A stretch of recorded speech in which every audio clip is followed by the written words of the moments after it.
Ushbu videorolikda Bit tibbiyot markazini boshqarish dasturida klinik tavsiyalar ma'lumotnomasi qanday amalga oshirilgani ko'rsatiladi.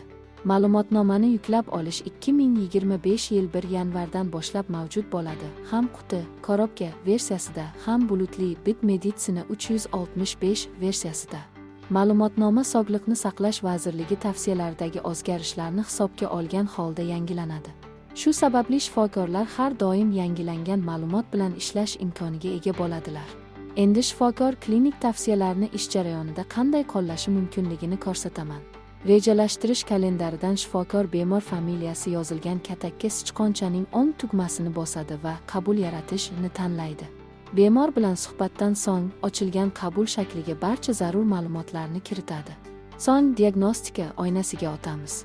Bu yerda bemorga qo'yilgan diagnozni kiritamiz. Diagnozni MIK kodi orqali yoki nomi bilan kiritish mumkin. Qo'shimcha diagnoz kiritish imkoniyati ham mavjud. Shuningdek, diagnoz birinchi marta aniqlanganini, uning xarakterini va aniqlik darajasini ko'rsatish mumkin. Keyin davolash rejasini tuzamiz. Dastur Sog'liqni saqlash vazirligi standartlariga muvofiq tibbiy davolash standartlari ma'lumotnomasidan foydalanish funksiyasiga ega. Shuningdek, klinika ichida o'z ichki davolash standartini yaratish imkoniyati ham mavjud.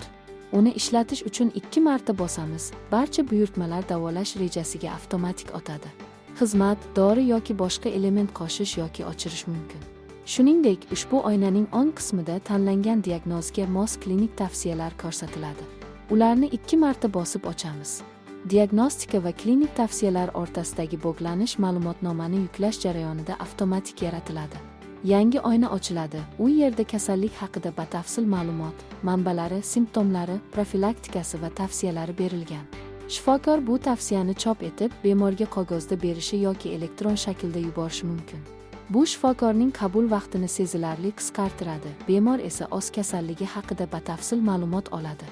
Zarur bo'lsa, klinik tavsiyalarni qo'lda tahrirlash va individual chop etish imkoniyati mavjud. Klinik tavsiyalar oynasidan shifokor rasmiy Sog'liqni saqlash vazirligi saytiga havola orqali o'tib, klinik tavsiyalar bo'limida bemor kasalligi haqida qo'shimcha ma'lumot olishi mumkin. Shunday qilib, Bit tibbiyot markazini boshqarish dasturidagi avtomatlashtirilgan klinik tavsiyalar ma'lumotnomasi shifokorlarga tez, qulay va qonun talablariga to'liq mos tarzda ishlashga yordam beradi. Bu nafaqat rasmiy ish yukini kamaytiradi, balki bemorlarni davolash sifatini ham yaxshilaydi. Agar siz tizim imkoniyatlari haqida ko'proq bilmoqchi bo'lsangiz yoki uni klinikangizda sinab ko'rmoqchi bo'lsangiz, izohlarda ko'rsatilgan elektron pochta manziliga murojaat qoldiring.